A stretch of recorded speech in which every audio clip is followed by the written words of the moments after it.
S'exprimer sur Internet, c'est paradoxal.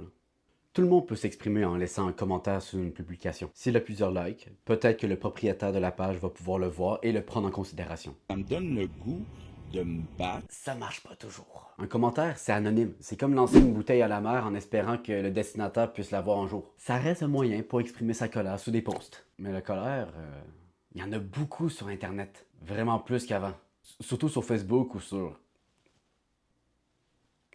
X. C'est pas pour rien que le mot rage bait est le mot de l'année 2025. Il y a vraiment une montée de la colère un peu partout sur les réseaux sociaux. Il n'y a plus de nuances nulle part. Déjà, bon, il n'y en avait pas beaucoup avant, mais là, c'est pire. Mais si on a juste envie de partager nos opinions, de l'information ou juste des informations véridiques et scientifiques, pour ça, il est important d'avoir des personnes qui nous suivent et qui partagent notre contenu pour toucher le plus de monde possible. C'est ça qui est paradoxal. Tu peux dire ce que tu veux, mais s'il n'y a personne pour t'écouter, si jamais vous avez envie de créer du contenu, si jamais vous voulez partager des choses, faites-le, osez. C'est pas grave si les autres vous trouvent cringe.